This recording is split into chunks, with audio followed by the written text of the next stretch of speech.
Bismillahirrahmanirrahim. We are going to discuss focused group discussion. Designing, conducting and analyzing focus groups. तो focus group होता क्या है? A method in which one or more researchers and several participants meet as a group to discuss a given research topic. ये एक ऐसा तरीक़ाकार है जिसमें एक या दो रिसर्चर्स बहुत सारे पार्टिसिपेंट्स मिल बैठ के ग्रुप की शक्ल में बैठते हैं और किसी दिए गए रिसर्च टॉपिक को डिस्कस करते हैं। वन रिसर्चर, जिसको हम मॉडरेटर कहते हैं, वो लीड करता है डिस्कशन को by asking participants to respond to open ended questions. A second, जो दूसरा होगा, the note taker records the general themes participants discuss. तो पहले वाले ऑब्जर्वर ने मॉडरेटर के तौर पे काम किया और उसने डिस्कशन को स्टार्ट किया with participants bye open ended question, और जो दूसरे वाला था वो नोट टेकर है और उसने जितने भी थीम्स हैं जो कि पार्टिसिपेंट्स डिस्कस करें जिनको, उनको वो रिकॉर्ड करेगा। सो यहाँ पे जो ओपन एंडेड क्वेश्चंस हैं इनको समझ लेते हैं कि ये किस तरह के क्वेश्चंस होते हैं। तो बेसिकली जो दो तरह के क्वेश्चंस हैं, ओपन एंडेड और क्लोज एंडेड। जो क्लोज एंडेड होते हैं अमूमन उसमें ऑप्शंस गिवन होता है और वो येस और नो में आंसर होता है, बहुत लिमिटेड इन्फॉर्मेशन उससे मिलती है हमें। जो ओपन एंडेड होता है वो ब्रॉड होता है, उसकी डेप्थ बहुत वसी होती है और उसकी डायमेंशन बहुत बड़ी होती है। मतलब उस क्वेश्चन को या उस आंसर को आप जितना बढ़ाना चाहें आप बढ़ा सकते हैं।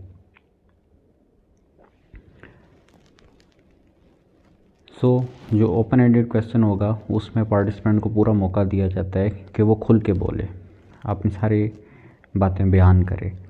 ये focus group ideally will have 6 to 10 participants, typically 1 hour in duration. तो जो 6 से 10 जो है ना पार्टिसिपेंट्स होने चाहिए आइडियली एक फोकस ग्रुप के अंदर, और जो पूरी ड्यूरेशन होनी चाहिए इस कन्वर्सेशन की वो होनी चाहिए 1 घंटा। प्रॉस एंड कॉन्स क्या हैं फोकस ग्रुप के?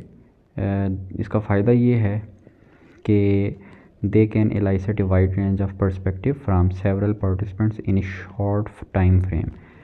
कम वक्त के अंदर मुख्तसर दौरानिए में ये बहुत सारे पार्टिसिपेंट्स के जो नुक्ता नज़र है उसको एक वसी पैमाने के ऊपर उबार सकता है या फिर उसको elicit कर सकता है। दूसरा फ़ायदा ये है कि जहाँ एक तरफ ये मौका दे रहा है कि लोग अपने नुक्ता नज़र को वसी तर पैमाने पे बयान करें, वहाँ पे ये न्यू पर्सपेक्टिव को भी इजाज़त देता है या न्यू इनसाइट को अलाउ करता है कि वो जन्म लें। Also allows participants to form new perspective और insight from the interplay with other focus group members. जो ग्रुप मेंबर्स हैं वो एक दूसरे के साथ जब बात कर रहे होंगे या क्रॉस क्वेश्चन कर रहे होंगे तो वहाँ पे कुछ नई बातें खुल के सामने आएंगी, कुछ नए पहलू, कुछ नए पर्सपेक्टिव या इनसाइट्स हमें देखने को मिलेंगे। तो ये उसको भी किसी हद तक अलाउ करता है। तो एक तो हो गया कि जो भी पर्सपेक्टिव होगा उसको एक ब्रॉडर रेंज होगी और ये न्यू पर्सपेक्टिव को भी अलाउ करेगा। ये तो हो गए इसके फ़ायदे। कौन क्या है इसका?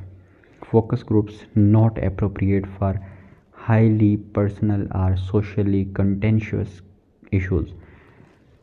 अब ज़ाहिर ग्रुप में बैठे हैं, बहुत सारे ऐसे स्टिग्मा टॉपिक्स होते हैं या ऐसे कंट्रोवर्शियल टॉपिक्स होते हैं जिनको खुल के जिनके ऊपर बातचीत नहीं की जा सकती, या करना भी चाहिए जाए तो शायद ग्रुप के अंदर लोग हेजिटेट करेंगे, एम्बेरस होंगे।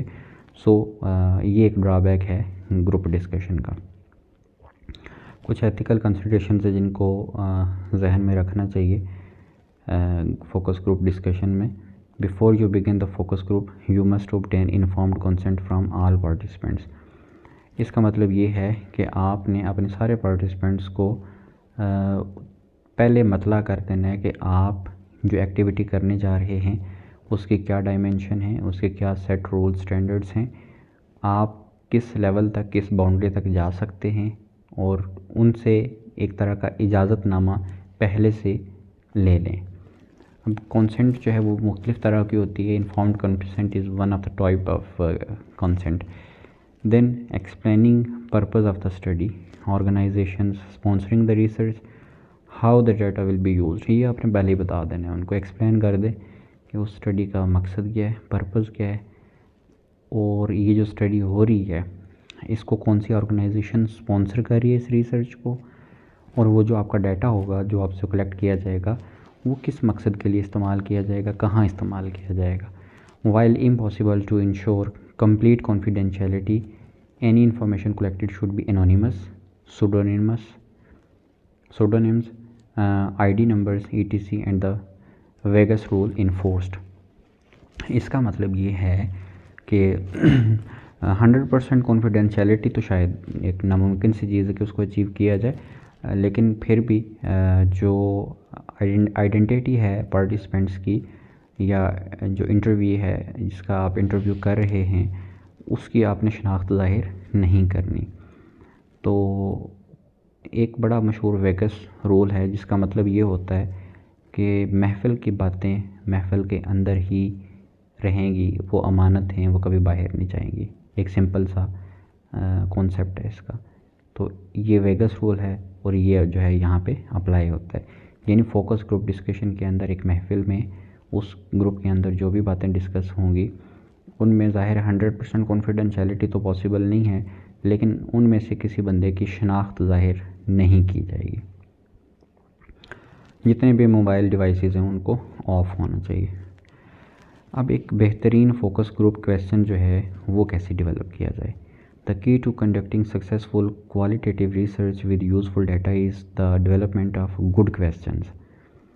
Good questions should be open ended, semi structured and should not lead the participant. एक तो ये ओपन एंडेड हों और यानी इसमें आपने कोई चॉइसेस नहीं देनी, हाँ ना में जवाब, या लिमिटेड ऑप्शंस नहीं देने कि बस इसी में से चूज़ करें, या ये सेमी स्ट्रक्चर्ड जो है ना। और इसमें सबसे इम्पोर्टेंट चीज़ कि जो पार्टिसिपेंट है उसको लीड नहीं करनी, यानी अपनी मर्ज़ी का जवाब लेने की कोशिश नहीं करनी या अपने अल्फाज उसके मुंह में नहीं डालने। While a research protocol will have a set list of focus group or interview questions, there should be room for flexibility depending on responses of participants।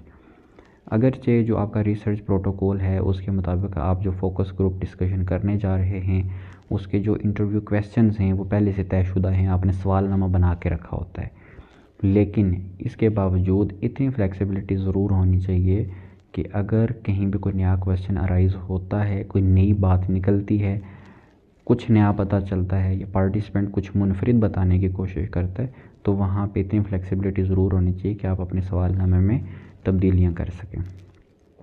Developing good focus group question, तो जो question की qualities होनी चाहिए वो क्या होनी चाहिए। ये सवालनामा आपने बनाया है, that should be conversational, it must sound conversational, कि उसके ऊपर कोई गुफ्तगू की जा सके, बातचीत की जा सके। कोई ऐसा टॉपिक या ऐसी बात ना हो कि उसके ऊपर बात करना ही मुनासिब ना हो। Uses words participants would use, कि इसके अंदर वो अल्फाज जो है ना वो शामिल करने चाहिए जो कि पार्टिसिपेंट्स इस्तेमाल करने के काबिल हों या वो करें। Clear and easy to understand, आसानी से समझ आने वाला हो, short and to the point, relevant हो, टू द पॉइंट हो।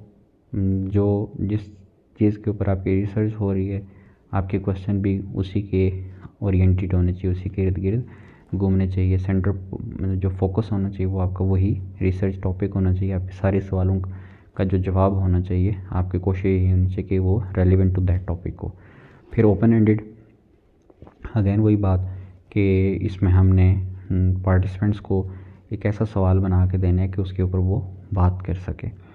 वन डायमेंशनल होना चाहिए, यानी ज़ूमानी ना हो, ऐसा ना हो कि आपने एक ऐसा सवाल रख दिया जिसके मल्टीपल डायमेंशंस हैं और उस एक बात का या एक सवाल के कोई 10 मतलब निकल सकते हैं, तो आपने कंफ्यूज नहीं करना अपने पार्टिसिपेंट्स को। Scale your questions, engagement, exploration और exit. How to prepare for a focus group, आपने एक फोकस ग्रुप डिस्कशन करवाने जा रहे हैं तो आपको उसके लिए कुछ तैयारी तो करनी पड़ेगी। तो सबसे पहला काम आपने ये करना है कि जो आपके पास रिसर्च मटेरियल है आप उसको अच्छी तरह से समझ लें। Know the research material well, then review the informed consent documents. ये पहले भी मैं आपको बता चुका हूँ पिछली स्लाइड में कि आपने कुछ चीज़ें हैं जो अपने पार्टिसिपेंट्स को पहले ही बता देनी है। अब वो जो चीज़ें आपने पहले बतानी हैं वो आप तभी बता पाएंगे जब आपको पहले से खुद पता हो। आपने उन सारे डॉक्यूमेंट्स को रिव्यू कर लेना है जो कि आपने उनको बताने हैं। Be familiar with questions being asked, the purpose behind them and be prepared to answer questions about the study. फिर आपको ना बहुत सारे ऐसे सवाल का सामना करना पड़ सकता है कि पार्टिसिपेंट्स जो हैं उनको उनके जवाब चाहिए होंगे, और जो स्टडी के रिलेटेड आपने बहुत सारे सवाल जो एक्सपेक्ट कर रहे हैं कि पार्टिसिपेंट्स आपसे पूछेंगे, आपने उनके साथ फेमिलियर होना, आपको पता होना चाहिए कि आपसे क्या पूछा जा सकता है और आपने उनका क्या जवाब देना है। Practise moderating a focus group with fellow researchers, friends और फैमिलीज। जैसे कोई भी हम काम करते हैं तो we do practice for that. अगर आप क्रिकेट मैच खेलना चाह रहे हैं तो you have to do practice in nets first, तो फिर उसके बाद जो है ना आप फील्ड में जाते हैं, ग्राउंड में खेलते हैं। तो इस तरह से जब आप एक रिसर्च करने जा रहे हैं, स्टडी करने जा रहे हैं, जो उसके स्टेप्स हैं आपको पहले उनकी एक रिहर्सल होनी चाहिए। तो रिहर्सल आप अपने रिसर्च फेलोज़ के साथ कर सकते हैं, फ्रेंड्स के साथ या फैमिली में। How to build rapport in focus group. आप फ्रेंडली हों, स्माइल पास करें, आई कांटेक्ट को अच्छा रखें विद पार्टिसिपेंट्स। आपका जो बॉडी पोस्चर या बॉडी लैंग्वेज होनी चाहिए वो रिलैक्स्ड होनी चाहिए, टेंस नहीं होनी चाहिए। पता चले कि आपको ज़बरदस्ती वहाँ पे बिठाया गया है, तो ऐसा नहीं होना चाहिए। इनकॉर्पोरेट ह्यूमर वेयर एप्रोप्रिएट, जहाँ पे ज़रूरी हो थोड़ा बहुत मरासी बन जाए तो अच्छी बात है। जोक्स क्रैक कर सकते हैं, किसी हद तक अलाउ है। Be patient and do not rush participants as they answer. सब्र व तहम्मुल से काम लें, तवज्जो से सुने, क्योंकि आप जितने अच्छे लिसनर होंगे आपको उतनी अच्छी पार्टिसिपेंट्स की बातों की समझ आएगी और आपका डेटा उतना ज़्यादा साउंड होगा। सो अपने पार्टिसिपेंट जब आपको जवाब दे रहे हों तो आपने जल्दबाजी का मुजाहिरा नहीं करना, उनकी बात तवज्जो से सुननी है। Be equally respectful of each participants contribution. अगर आपके पास 7-8 पार्टिसिपेंट्स हैं तो आपने उनको इक्वल रिस्पेक्ट देनी है, इक्वल अटेंशन देनी है सब पार्टिसिपेंट्स को। ऐसा ना हो कि 2-4 को आप बहुत अहमियत दे रहे हो और बाकी जो है ना उनको लगे कि दे फील इग्नोर्ड।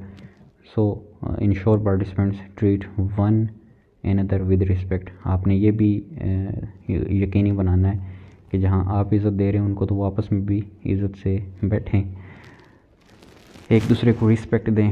देन जो टिप्स हैं कि आपने फोकस ग्रुप को किस तरह से अच्छे से मॉडरेट करना है, तो सबसे पहले तो ये कि lay down the ground rules of the focus group before it begins. तो ग्रुप डिस्कशन स्टार्ट होने से पहले ही आपने कुछ rules, regulations, SOPs, standard protocol define कर लेने हैं ताकि आपको बाद में मसाइल का सामना ना करना पड़े और तमाम पार्टिसिपेंट्स जो हैं उन रूल्स को फॉलो करें। Invite a wide range of commentary. इसका मतलब ये है कि आपने हर पहलू के ऊपर, हर नुक्ता नज़र के ऊपर बात करने की इजाज़त देनी है ताकि आपके पार्टिसिपेंट्स खुल के हर पॉइंट ऑफ व्यू जो है वो एक्सप्लेन कर सकें। If there appears to be group consensus on a certain question, ask does anyone have another point of view, see it differently.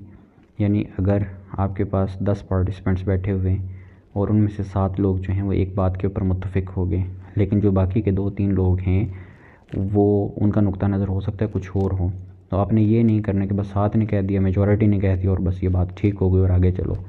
आपने वहाँ पे पूछना है कि कोई ऐसा भी है जिसका नुक्ता नज़र मुख्तलिफ हो, जो चीज़ों के एक मुख्तलिफ ज़ाविये से देखता हो या जिसकी नज़र में ये सारी चीज़ें मुतज़ाद हों, तो वहाँ पे उन लोगों का भी ओपिनियन लेना ज़रूरी हो सकता है कि वहाँ से आपको कुछ नया मिल जाए, कोई नई बात मिल जाए, कोई नया थीम मिल जाए। So use silence to your advantage, give participants a chance to think about their responses. अपने पार्टिसिपेंट्स को मौका दें कि वो अपने जवाबात सोच समझ के दें। Limit your own participation. आप अपनी जो पार्टिसिपेशन है उसको गैर ज़रूरी तौर पे ज़्यादा इन्वॉल्व ना हों बीच में। रेलिवेंट रहें, पार्टिसिपेंट्स को ज़्यादा मौका दें और अपनी कन्वर्सेशन कम रखें, उनको ज़्यादा सुनें। Pose a question and then let participants respond with limited direction and commentary. आपने एक सवाल थ्रो किया और उसके बाद आपने जवाब के मुंतज़िर हैं, तो जहाँ पे डायरेक्शन की ज़रूरत हो मिनिमम डायरेक्शन वहाँ पे देनी है और फिर वेट करना है कि आपको जवाब मिले, रश नहीं करना। Encourage maximum participation, make sure all participants have a chance to respond, asking less vocal participants directly if they would like to contribute. तो सबको इक्वल अपॉर्चुनिटी देनी है और मैक्सिमम जो पार्टिसिपेशन है उसको इंश्योर करना है, उनको इसको इनकरेज करना है। अगर कोई ऐसा मेंबर है जो लेस वोकल है और खुल के बातचीत नहीं कर रहा, तो आप उसको कह सकते हैं कि आप अपना हिस्सा डालें, कंट्रीब्यूट करें, आप भी कुछ इनपुट दें। Then analysing focus group data, तो इसमें एक तो ग्राउंडेड थ्योरी, स्ट्रक्चर्ड कोडिंग और डिस्क्रिप्टिव ओपन कोडिंग, कुछ टर्मिनोलॉजी से हम पहले भी वाकिफ़ हैं। तो ग्राउंडेड थ्योरी क्या होती है? यूज्ड इन सोशल साइंसेज, जिसमें बहुत क्वालिटेटिव और क्वांटिटेटिव रिसर्च में इस्तेमाल होता है इसका, to generate theory from a deep and rigorous analysis of data. तो इसमें जो डाटा होता है उसका बड़ा डेप्थ में एनालिसिस किया जाता है और उससे फिर एक थ्योरी जनरेट की जाती है, तो इसको ग्राउंडेड थ्योरी कहते हैं। फिर स्ट्रक्चरल कोडिंग होती है, will typically begin with a list of codes और keywords according to aim of the research question being asked. जिस टॉपिक के रिलेटेड रिसर्च है उसके रिलेटेड कुछ कोड्स होंगे या कीवर्ड्स होंगे, उनको आपने उठाना है। इसको कहते हैं स्ट्रक्चरल कोडिंग, कि आपने मेन उस जो पूरा थीम है उस थीम में से भी कीवर्ड्स उठाने, जो वो अल्फाज उठाने के जो कि पूरे सिनारियो को, पूरे थीम को एक्सप्लेन कर रहे हों, और आपको वो एक दो लफ्ज़ जो हों, चंद लफ्ज़ जो हों, वो हर चीज़ का जो मीनिंग उनके अंदर समो जाए। यानी वो अल्फाज उठाने हैं कि जो दरिया को, समंदर को कूज़े में बंद कर देने वाले हों। Then descriptive open coding, codes generate only as one reads through and analyzes data looking for common emerging themes। तो कोड्स कैसे बनेंगे? कोड्स तभी बनेंगे जब आप डाटा को अच्छी तरह से एनालाइज करेंगे और जो आपको रेलिवेंट इमर्जिंग थीम्स नज़र आएंगे, जो कदरें मुश्तरक होंगी, उस तरह से आपने कॉमन फाइंडिंग्स उठा के उनमें से कोड्स बना लेने। अब थीमेटिक एनालिसिस, ये भी इम्पोर्टेंट चीज़ है एग्ज़ाम पॉइंट ऑफ व्यू से। जो ब्राइमेन था वो सजेस्ट करता है कि इसकी 4 स्टेजेस हैं।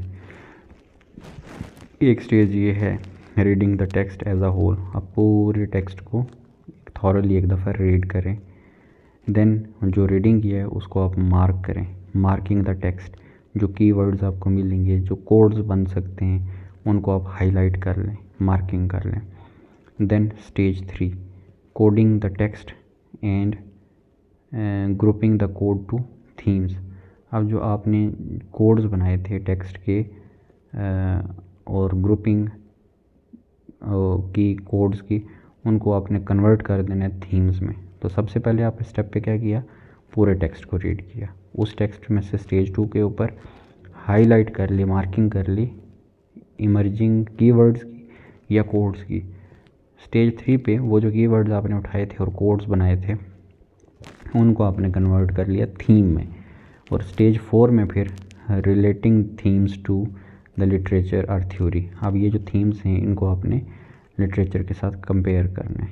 तो ये एक एग्जांपल दी गई है कोडिंग फोकस ग्रुप डाटा की। अब क्वेश्चन यहाँ पे ये है कि what in this course has helped you the most. For example कि ये एक क्वेश्चन है और इसके ऊपर आने वाले जो रिस्पॉन्सेज हैं उनकी हम पहले कोडिंग करेंगे, फिर हम एक फोकस्ड कोड बनाएंगे। तो जो पहला बंदा है वो जवाब देता है कि I appropriate how much the instructor encouraged us to voice our opinion and to ask questions in class. As much as possible, he took the time to respond to everyone's question and opinion, to explain concepts and then make sure everyone understand his answers. This helped me through because I felt like I was being heard and I became more involved in learning the material. ये उसका response आ गया। अब हमने इसमें से इस पूरे लंबे टेक्स्ट में से सिर्फ कीवर्ड्स उठाने हैं, वो वर्ड्स जो कि उस मेन उसमें से कोड हो जनरेट हो सके। तो इनिशियल कोडिंग कैसे करेंगे, तो हम कहते हैं जी कि जो रिस्पॉन्स आया है वो ये आया है कि एक इनकरेजिंग एक्सप्रेशन देखा गया है व्यू पॉइंट का, ये पहला थीम है पहली लाइन में। दूसरे में देखा जाए दूसरी तीसरी चौथी लाइन में अगेन इनकरेजिंग क्वेश्चंस जो थे, और फिर उससे आगे रिस्पॉन्स टू क्वेश्चन कि किस तरह से टीचर ने उन क्वेश्चंस का रिस्पॉन्स किया। देन कॉन्टेक्स्ट को एक्सप्लेन करना, अगेन चेक फॉर अंडरस्टैंडिंग, और फिर स्टूडेंट उसको वैल्यू फील हुई है, उसको इम्पोर्टेंस फील हुई है कि उसने मेरे सवालों का जवाब दिया है, and then student feels involved in own learning, और इस तरह से स्टूडेंट का इंटरेस्ट जो है उस रेलिवेंट सब्जेक्ट में, उसकी अंडरस्टैंडिंग में, लर्निंग में ज़्यादा बढ़ेगा। तो अब इसमें से ये जो हमने कीवर्ड्स उठाए हैं, इसमें से अगर मज़ीद हम फोकस्ड कोडिंग करें, इनिशियल कोडिंग के बाद फोकस्ड कोडिंग, तो वो कैसे होगी कि जो पहले तीन हैं अगर हम इनमें देखें तो एक चीज़ कॉमन है, वो है इनकरेजिंग स्टूडेंट्स पार्टिसिपेशन, कि किस तरह से स्टूडेंट्स को इन्वॉल्व किया और उनके पार्टिसिपेशन को इंश्योर किया, इनकरेज किया। फिर सेकंड कि जो कॉन्टेक्स्ट है उसकी प्रेजेंटेशन, और तीसरे में कि जब स्टूडेंट के सवालों को जवाब दिया, उनके पार्टिसिपेशंस को इनकरेज किया, उनकी हौसला अफजाई की, तो उससे नतीजा क्या निकला कि स्टूडेंट एम्पावरमेंट जनरेट हुई और स्टूडेंट्स जो हैं वो ओवरवेलम्ड फील करने लग गए। तो इस तरह से analysing focus group data in vivo, इसमें भी हम कर सकते हैं, एनालाइज कर सकते हैं डेटा को। Ensuring rigor through analysis. This is probably the last slide. Notion of trustworthiness rather than validity and reliability used in quantitative studies. तो इसमें notion of truthworthiness ज़्यादा इस्तेमाल होता है वैलिडिटी और रिलायबिलिटी के मुकाबले में, जो कि क्वांटिटेटिव स्टडीज़ में इस्तेमाल होती है। So second, know the data, listen, read and again read, read. फिर iterative process, how do codes link with literature and your research questions. Be explicit about your own biases, positionality and how these affect your interpretation. Cross-check themes with other analyzing the same data. That's it from this lecture. Thank you.